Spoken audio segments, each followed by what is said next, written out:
Hey all, a couple of quick housekeeping items for today, Friday the 25th of March.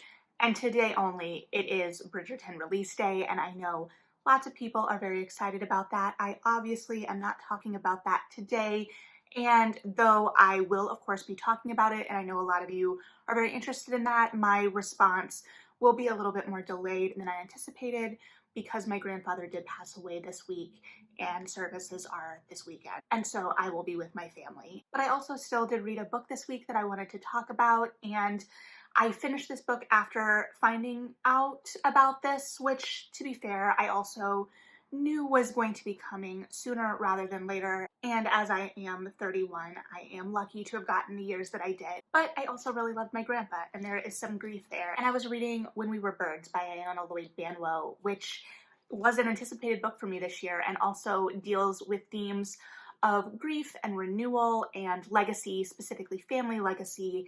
And so it gave me a lot to dig into thematically to kind of meet me at the moment I was in toward the end.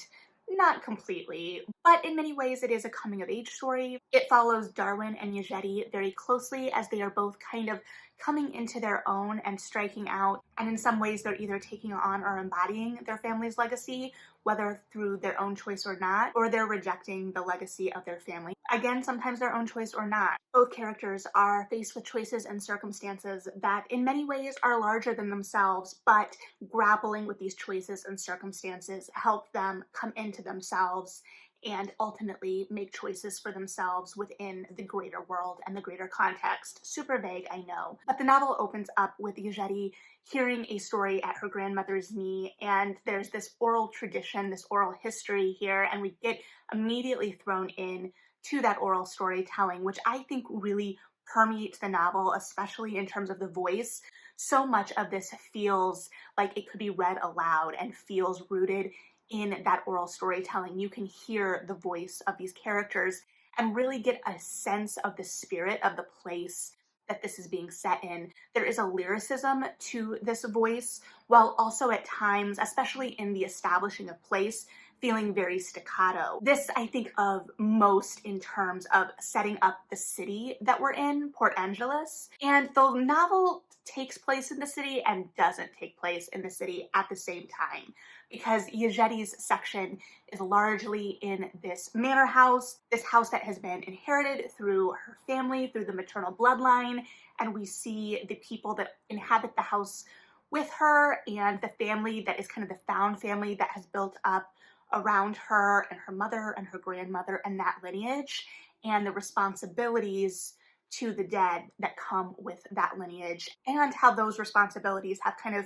overshadowed the responsibilities to the living in many ways, particularly in relationship to Yejedi and her mother. And I think relationships with mothers are very central to this as well, because on the flip side we have Darwin, who's grown up in the countryside and he's grown up with his mother. His father is not in the picture. He went to the city years ago and never returned, and he grew up Rastafarian, and there is a sense in that early establishing section that his mother is kind of his world in a lot of ways, that there was a separation between him and his peers.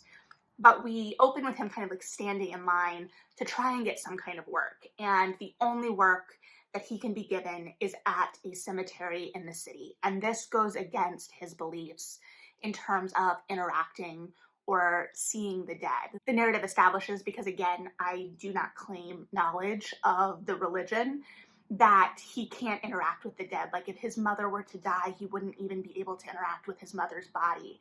And so this is a huge deviation to how he has been raised and how he's thought about the world. And his mother is not happy when she finds out about this, especially because, you know, he's going to take it. He feels like this is his last option. And so there's also a scene early on where he shaves his head and he, you know, begins anew. There is lots and lots of symbolism in this book. From that moment, we see repeating imagery of storms throughout, from the very beginning to the very end, and both the tumultuousness of the storm and how it kind of reflects the emotional moment that we're in, and also that sense of kind of washing away, rebirth, renewal, all of that I think is at play in that, in addition, you know, to it being appropriate weather for the setting, and then the setting itself, right?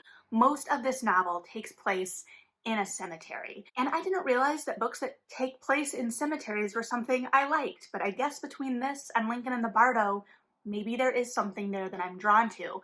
So Darwin comes to the city and he shows up at this cemetery, and there are a bunch of other men that work in this cemetery, and he's kind of the lowest in ranking of order, right? Because he's the new guy. So he kind of has to establish himself, and he spends a lot of time, I think after hours to my reading, especially alone in this cemetery. And the way it paints this place and the history there, because Darwin, we're seeing it through his perspective, and he has a real sense of the history and the weight of these people and their histories and the respect that is owed to them in their final resting place. And we see him interacting with a grieving husband after his first burial, and we're kind of able to track through time as he becomes never fully comfortable with it, but we're able to see that transition from that very fresh, visceral, kind of emotional reaction when he first comes to the cemetery as it goes on. And there's always a little bit of a sense of something being not quite right at the same time.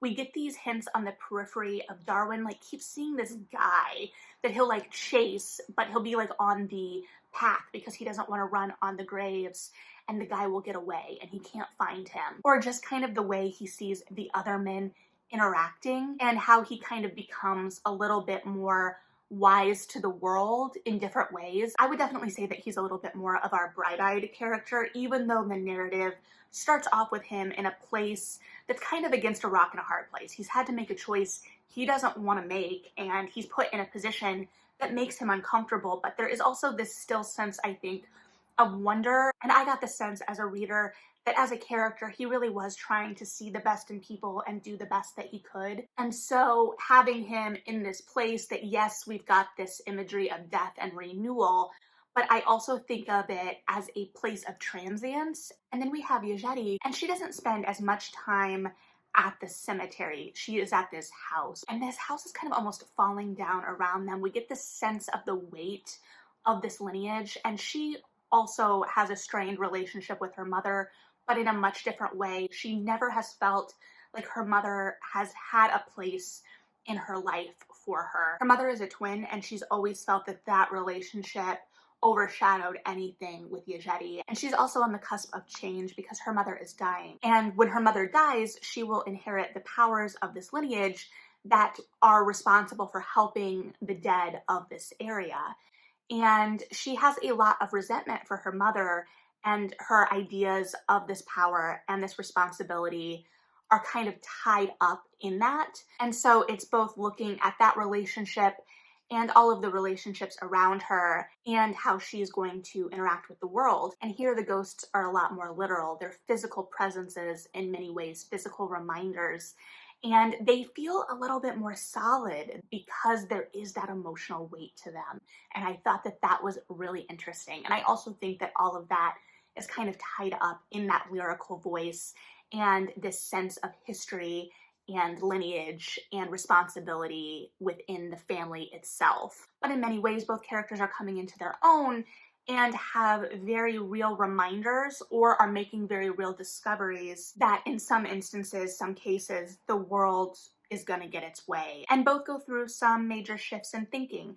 I do think that I would have liked a little bit more from Yejide's point of view because I think there was some really dynamic things happening. I talked about this book in my monthly preview. I talked about how I was drawn to the idea of romance in it. And I think that that, is definitely a factor, but I don't think it's the leading factor by any means. These characters don't meet each other until halfway or over through the book. So it's not a narrative that is shaped by their journey together or their journey to each other by any means. And when they do first interact, there is kind of that sense of fate or destiny attached to it. And it didn't feel like too much to me. It didn't feel insta-lovey necessarily because there was already the sense in this narrative that everything was a little larger than life. Everything was already a little heightened. And especially with Yejide, you get a sense that this is part of her kind of family lineage. And I think I would have liked to see a little bit more of that lineage and that responsibility. And again, maybe I just missed it outside of the confines of the family, whether that be blood family or found family within this house. I didn't get as much of a sense a little bit later about kind of like their responsibility, because there was this sense of weight of responsibility that was really driving a lot of that storyline, and what it meant to have that responsibility thrust upon you without your choice, and what it would mean to step away from that responsibility. And I think a little bit too, leaning into that a little bit more,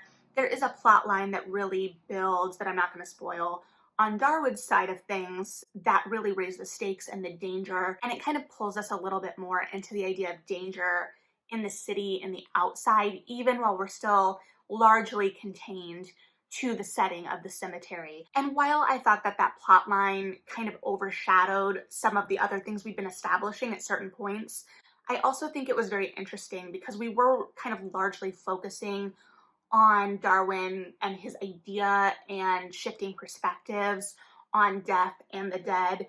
And this forced him to kind of shift perspectives in a different way and grapple with the living. But I do think that that plot line overshadowed a little bit on both. And we didn't get to see as much of that kind of organic discovery between Darwin and Mujere, because at that point the danger was a little bit higher and we were a little bit mired in this like fate scenario of both had seen each other in a kind of liminal outside magical type space before their first meeting, which I did think was really interesting. What is that first meeting with someone like when you've seen them in this space that you don't think is totally real, and then you're faced with them in reality? So that was interesting. And I think I would have just liked to see them play off of each other even more, because I think that they both illuminated really interesting things in the other's character, and I think that they were really interesting dynamic complements to each other. Partly in how I talked about, Darwin being a little bit more wide-eyed in my reading or interpretation, and Mujere feeling a little bit more cynical and jaded. Both had weight and responsibility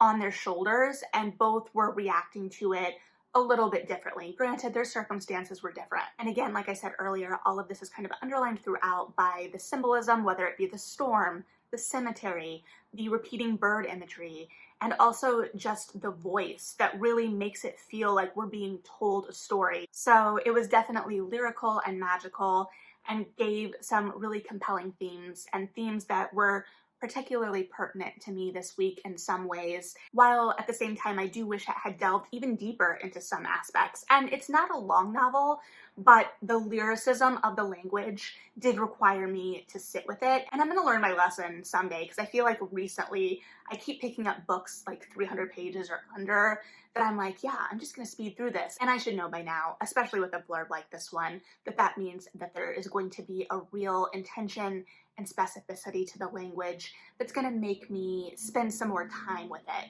And again, that's not a good or bad thing in terms of me saying this makes it better or worse than other books, because I'm not saying that if I can speed through something that that isn't a good thing. But I definitely took my time with this, and I really did love the characters. And there was something super, super compelling about the setting of the cemetery and how the voice of the novel gave it a weight and a gravitas, while also making it feel like a welcome place for people to sort through grief, and the way it described people dealing with grief and working through grief and mourning was very comforting. It was very comforting. And there was a description, kind of Darwin's observations later in the book, about kind of like watching those that would come through the cemetery and watching that grief and giving it time and space. And I think too, the way that the tone really set a distinction. There was a sense of kind of slowing down and being separate within the cemetery that was established in the text. The way that the city felt when we were in it, which wasn't often, but the way that we get like these snippets of action, even on the sidelines, just kind of the people you'd see on the street, and just the way that everything kind of flowed. There was a sense of movement and action there. And in the cemetery, while, the voice and the tone wasn't completely different in how things were being described, you could definitely sense a much different atmosphere. And I just found it all super fascinating and super well done. So very interesting. If you've read this, I would love to hear your thoughts, but thanks for hanging out and listening to mine. Read something good, and yeah,